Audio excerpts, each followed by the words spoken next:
Hello students, welcome back to Siddhant college study point. I am Nandita Jain.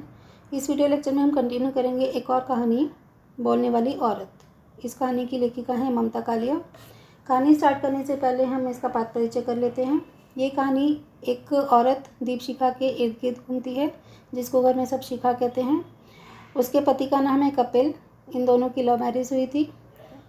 शिखा की सास हैं बीजी, जो शिखा को बिल्कुल पसंद नहीं करती हैं, और शिखा के 2 बच्चे हैं और एक उनकी नौकरानी है मीरा। तो यहाँ से कहानी स्टार्ट होती है। यह झाड़ू सीधी किसने खड़ी की? बीजी ने त्योरी चढ़ाकर विकट मुद्रा में पूछा। जवाब न मिलने पर उन्होंने मीरा को धमकाया। इस तरफ फिर कभी झाड़ू खड़ी की तो वे कहना चाहती थी कि मीरा को काम से निकाल देंगी, पर उन्हें पता था कि नौकरानी कितनी मुश्किल से मिलती है। फिर मीरा तो वैसे भी छोड़ू छोड़ू की मुद्रा में ही रहती थी। मैंने नहीं रखी, मीरा ने अटकर जवाब दिया। मैंने रखी थी बीजी, शिखा ने आंगन में आते हुए कहा। क्यों रखी थी? तुझे इतना नहीं मालूम कि झाड़ू खड़ी करके रखने से घर में दलिद्र आता है, कर्ज बढ़ता है, रोग जड़ पकड़ लेता है? यह तो मैंने कभी नहीं सुना, शिखा ने कहा। जाने कौन गांव की है तू? माँ के घर से कुछ भी सीख कर नहीं आई। काके का काम वैसे ही ढीला चल रहा है और तू झाड़ू रख, यही सीख है तेरी। काके मतलब कपिल। तो वो कह रही है कि कपिल का काम वैसे ही ढीला चल रहा है, ऊपर से तू झाड़ू उल्टी करके रख रही है, मतलब सीधी करके रख रही है, जो कि ऐसे नहीं रखनी चाहिए। तो वो बात बात पर मीरा को टोकती रहती हैं, उसको झिड़कती रहती हैं। मेरा ख्याल है झाड़ू गुसलखाने के बीचों बीच भागती हुई पसरी हुई छोड़ देने से दलिद्र आ सकता है। तीलियाँ गल सकती हैं, रस्सी ढीली पड़ सकती है और गंदी भी कितनी लगती है, शिखा ने आर्गुमेंट किया। आज तो मैंने साफ कर दी, फिर झाड़ू खड़ी ना मिले, समझी? ये कहकर बीजी ने फिर बात को ख़त्म करने का सोचा। इस बात में कोई तुक नहीं है बीजी, झाड़ू कैसी भी रखी जा सकती है, शिखा ने कहा। बीजी झुंझला गई। कैसी जाहिल और जिद्दी लड़की ले आया है काका। लाख बार कहा था इस कुदेसन से बिहा ना कर, पर नहीं, उसके सिर पर तो भूत सवार था। शिखा को हंसी आ गई। बीजी अपने को बहुत सही और समझदार मानती हैं, जबकि अक्सर उन्हीं की बातों में कोई तर्क नहीं होता था। उसे हंसते देख बीजी का खून खौल गया। इसे तो बिल्कुल अकल नहीं है, उन्होंने मीरा से कहा। चाय पियेंगी बीजी? शिखा ने पूछा। बीजी उसकी तरफ पीट करके बैठी रही। शिखा की बात का जवाब देना वे जरूरी नहीं समझती। वैसे भी उनका ख्याल था कि शिखा के स्वर में खुशामद की कमी है। उनको लगता था कि शिखा मेरी बहू है तो मेरी खुशामद करे। शिखा ने चाय का गिलास उनके आगे रखा तो वे भड़क गई। वैसे ही मेरा कब्ज के मारे बुरा हाल है, तू चाय पिला पिला कर मुझे मार डालना चाहती है। शिखा ने और बहस करना स्थगित कर दिया और चाय का गिलास लेकर अपने कमरे में चली गई। शिखा का शौहर कपिल अपने घर वालों से इस अर्थों में भिन्न था कि आमतौर पर उसका सोचने का एक मौलिक तरीका था। ठीक है, तो कपिल का, जो उसका पति है, उसका अपने घर वालों से अलग तरीके से सोचने का एक मौलिक तरीका था। ये कपिल की उसे अच्छी बात लगती थी।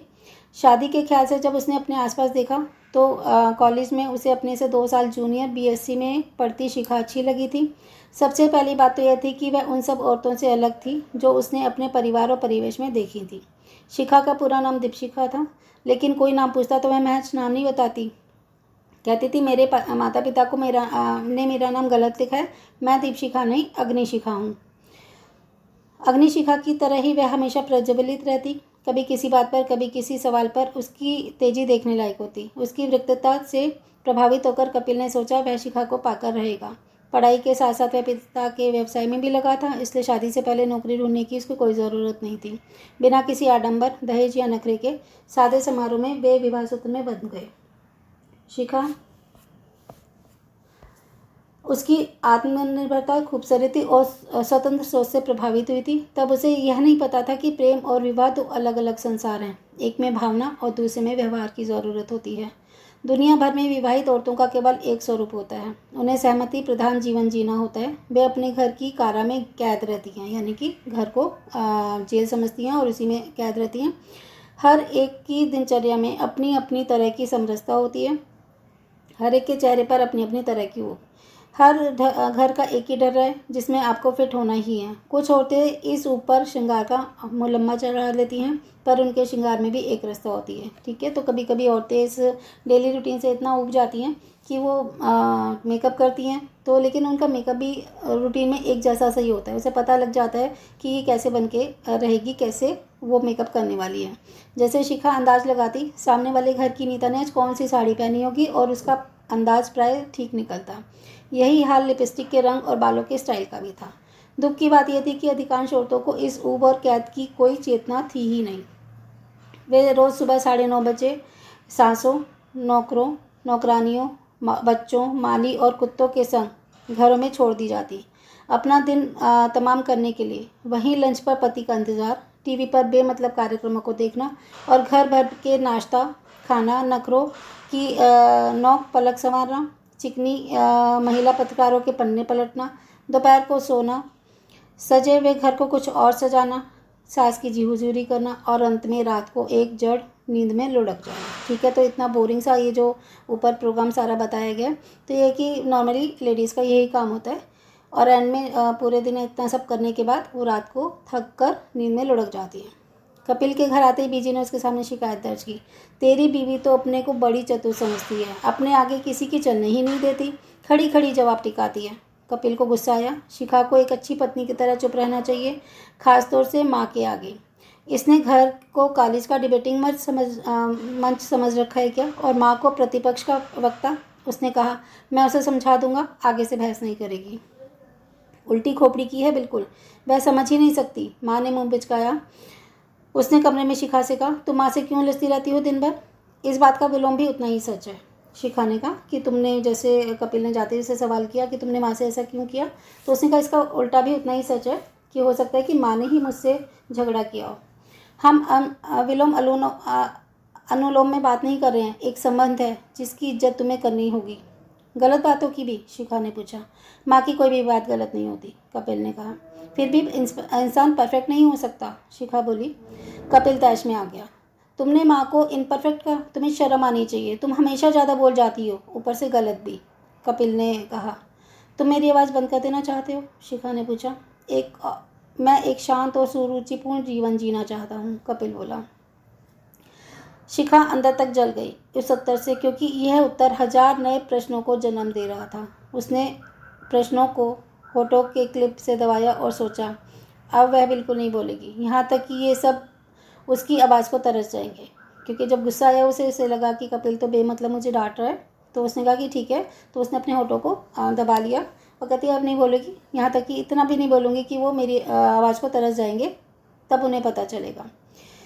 लेकिन यह निश्चय उससे निभ ना पाता। बहुत जल्द कोई ना कोई ऐसा प्रसंग उपस्थित हो जाता था कि ज्वालामुखी की तरह फट पड़ती थी और एक बार फिर बदतमीज़ और बदजुबान कहलाई जाती। तब शिखा तनाव में आ जाती थी। उसे लगता जैसे घर में टॉयलेट होता है, ऐसे एक टॉकलेट भी होना चाहिए जहाँ खड़े होकर अपना सारा गुबार निकाल लें, जंजीर खींचे और बातें बहा दे और एक सभ्य शांत मुद्रा में बाहर आ जाए। उसे यह भी बड़ा अजीब लगता था कि वह लगातार ऐसे लोगों से मुताबिक है जिन्हें उसके इस भारी भरकम शब्दकोश की ज़रूरत ही नहीं है। घर को सुचारू रूप से चलाने के लिए सिर्फ 2 शब्दों की दरकार थी, जी और हाँ जी। कल छोले बनेंगे? जी, छोले बनेंगे। पजामों के नाड़े बदले जाएंगे? जी हाँ, पजामों के नाड़े बदले जाएंगे। शिखा सोची थी कि मतलब इन लोगों को कुछ मतलब ही नहीं है कि मैं किस तरह से जी रही हूँ, क्या कर रही हूँ, कितने सेक्रीफाइस कर रही हूँ। बस इन्हें तो जी और जी हाँ ही 2 शब्द चाहिए। तो एक उसके मन की कसक को इस कहानी के थ्रू बताया जा रहा है। उसने अपने जैसी कई स्त्रियों से बात करके देखा, सब में अपने घर के लिए बेहतर संतोष और गर्व था। हमारे यहाँ तो ये ऐसे ही हैं, हमारे तो ये ऐसे हैं वैसे हैं, जैसा कोई नहीं हो सकता। हमारे जन्म बच्चे तो बिल्कुल लवकुश की जोड़ी हैं। हमारा बेटा तो पढ़ने में इतना तेज है कि पूछो ही मत। शिखा को लगता है शायद उसी में कोई कमी है, तो वह इस तरह के संतोष से लबालब भरकर मेरा परिवार महान नहीं अलाप सकती। तो जैसे कहती है कि मैंने अपने साथ की बहुत सारी लेडीज से पूछा, तो सब अपने हस्बैंड की भी तारीफ़ करती हैं, बच्चों की भी करती हैं और साथ में मतलब ये भी कहती हैं हमारे बच्चे बहुत तेज़ हैं। तो उसे लगा कि शायद मुझ में ही ऐसी कमी है कि मैं संतोष से लबालब नहीं भर पा रही हूँ और ना ही मैं अपने मेरा परिवार महान का राग अलाप सकती हूँ। रात को बिस्तर में पड़े पड़े वह देर तक सोचती रहती। उसकी नियति क्या है, न जाने कब कैसे एक फुल टाइम गृहिणी बनती गई, जबकि उसने ज़िंदगी की एक बिल्कुल अलग तस्वीर देखी थी। कितना अजीब होता है कि 2 लोग बिल्कुल अनोखे अकेले अंदाज में इसलिए करीब आए कि वे एक दूसरे की मौलिकता की कदर करते हों और महज इसलिए टकराएं क्योंकि अब उन्हें मौलिकता बर्दाश्त नहीं होती। ठीक है, तो उसे लगा कि कॉलेज में तो वो और कपिल इसलिए पास आए थे कि एक दूसरे की मौलिकता की बातें कर रहे थे, कदर कर रहे थे, लेकिन अब शादी होने के बाद यही मौलिकता उनसे बर्दाश्त नहीं हो रही है। असल में वे दोनों अपने अपने खलनायकों के हाथों मार खा रहे थे। एक खलनायक था रूटीन, जो जीवन की खूबसूरती को दीमक की तरह चाट रहा था, क्योंकि हमारा डेली रूटीन इतना टफ हो जाता है कई बार कि ऐसा लगता है कि बस हम एक रूटीन में जिए जा रहे हैं। तो कह रहे कि जीवन इतना खूबसूरत है और ऐसा लग रहा है कि रूटीन नाम का दीमक उस पर चिपट गया है और उसे चाट रहा है। कपिल चाहता था कि शिखा एक अनुकूल पत्नी की तरह रूटीन का बड़ा हिस्सा अपने ऊपर ओढ़ ले और उसे अपने मौलिक सोच विचार के लिए स्वतंत्र छोड़ दे। शिखा की भी यही उम्मीद थी। जिंदगी का रूटीन या ढर्रा उससे कहीं ज़्यादा शक्तिशाली था। अल सवेरे वह कलबेल की पहली कर्कश ध्वनि के साथ जग जाता और रात 12 के टन के साथ सोता। ठीक है, तो उसने कहा कि ज़िंदगी का जो रूटीन था ना उससे कहीं ज़्यादा शक्तिशाली था। सुबह सुबह जब बैल बजती थी तो उठ जाता था और रात के 12 बजे जब टन टन की आवाज़ आती थी घंटे में से, घड़ी में से, तो वो सोता था। बीजी घर में थी, इस रूटीन की चौकीदार तैनात थी। घर की दिनचर्या में जरा सी भी देर सवेर उन्हें बर्दाश्त नहीं थी। शिखा जैसे तैसे रोज़ के काम निपटाती और जब समस्त घर सो जाता हाथ मुँह धो कपड़े बदल एक बार फिर अपने दिन शुरू करने की कोशिश करती। उसे सोने में काफ़ी देर हो जाती और अगली सुबह उठने में भी। उसके सभी आगामी काम थोड़े पिछड़ जाते। बीजी का हिदायतनामा शुरू हो जाता। ये आधी आधी रात तक बत्ती जलाकर क्या करती रहती है तू? कहीं घर ऐसे चलता है? ससुर 1940 में पड़ा हुआ मुहावरा टिका देते, early to bed and early to rise वगैरह वगैरह। हिदायतें सही होती पर शिखा को बुरी लगती। वह बेमन से झाड़ू झाड़न पोछे का रोजनामचा हाथ में उठा लेती, जबकि उसके दिमाग किताब कागज़ और कलम की मांग करता था, क्योंकि वो बहुत कुछ करना चाहती थी ज़िंदगी में। तो इधर सास शुरू हो जाती थी सुबह सुबह जरा सा लेट होते ही, और उधर ससुर भी शुरू हो जाते थे। पुराने ज़माने की कहावत है, early to bed early to rise makes a man healthy wealthy and wise, कि जल्दी सोना चाहिए, जल्दी उठना चाहिए, जिससे कि इंसान हमेशा स्वस्थ रहे वगैरह वगैरह।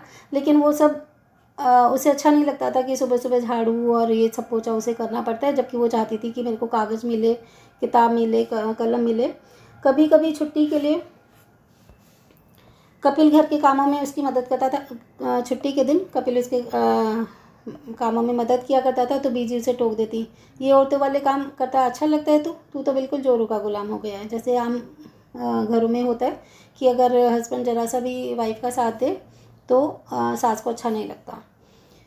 घर में एक सहज और सघन संबंध को लगातार ठोक पीट कर यांत्रिक बनाया जा रहा था। ऐसा लग रहा था सब कुछ मशीनरी की तरह से चल रहा है। रात के एकांत में जो भी तन्मयता पत्नी के बीच जन्म लेती है, दिन के उजाले में उसकी गर्दन मरोड़ दी जाती। बीजी को संतोष था कि वे परिवार का संचालन बढ़िया कर रही हैं। वे बेटे से कहती, तू फिक्र मत कर, थोड़े दिनों में मैं इसे एन पटरी पर ले आऊँगी। जैसे ऐसा ट्रीट कर रही थी जैसे कि घर में कोई नौकरानी है, बल्कि नौकरानी के नखरे उठाती हैं और बहू को बिल्कुल नौकर की तरह से, नौकरानी की तरह से ट्रीट करती हैं। पट्टी पर शिखा तब भी नहीं आई जब 2 बच्चों की माँ बन गई। बस इतना भर हुआ कि उसने अपने सवालों का रुख अन्य लोगों से हटाकर कपिल और बच्चों की तरफ कर लिया। बच्चे अभी कई सवालों का जवाब देने लायक समझदार नहीं हुए थे, बल्कि लाड़ प्यार में दोनों के अंदर एक तरकाती तुनक मिजाजी आ बैठी थी। ज़्यादा लाड़ प्यार करने के चक्कर में उनके बीच में वो थोड़े से तुनक मिजाज हो गए थे। स्कूल से आकर वे दिन भर वीडियो देखते, गाने सुनते, आपस में मारपीट करते और जैसे तैसे अपना होमवर्क पार लगाकर सो जाते।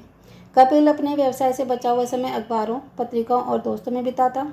अकेली शिखा घर की कारा में कैद घटनाहीन जीवन या अपना दिन बिताती रहती। वह जीवन के पिछले 10 सालों और अगले 20 सालों तक नजर डालती और घबरा जाती। क्या उसे वापस अग्निशिखा की बजाय दीपशिखा बनकर ही रहना होगा? मंतिम और मधुर मधुर जलना होगा? वह क्या करे अगर उसके अंदर की तेल की जगह लावा भरा पड़ा है तो? ठीक है, तो उसे लग रहा था कि मतलब वो तो बहुत ही प्रज्वलित रहने वाली लड़की थी, और क्या उसे दीपशिखा की जगह धीरे धीरे जलकर या मधुर मधुर जलकर ही अपना सारा जीवन बिताना होगा। और वो उसके अंदर लावा भरा पड़ा है तो वो क्या कर सकती है? अब उसे रोज़ लगता कि उन्हें अपना जीवन नए सिरे से शुरू करना चाहिए। इसी उद्देश्य से उसने कपिल से कहा, क्यों नहीं हम 2-4 दिन के लिए कहीं घूमने चले? कहाँ? कपिल ने पूछा। कहीं भी, जैसे जयपुर या आगरा। वहाँ हमें कौन जानता है, फिजूल में एक नई जगह जाकर फंसना। कपिल बोला, वहाँ देखने को बहुत कुछ है, हम घूमेंगे, कुछ नई नायाब चीज़ें खरीदेंगे, देखना एकदम फ्रेश हो जाएंगे। शिखा बोली, ऐसी सब चीज़ें यहाँ भी मिलती हैं। सारी दुनिया का दर्शन जब टीवी पर हो जाता है तो वहाँ जाने की क्या तुक है? कपिल ने कहा। तुक के सारे कब तक जीवन बिताएंगे?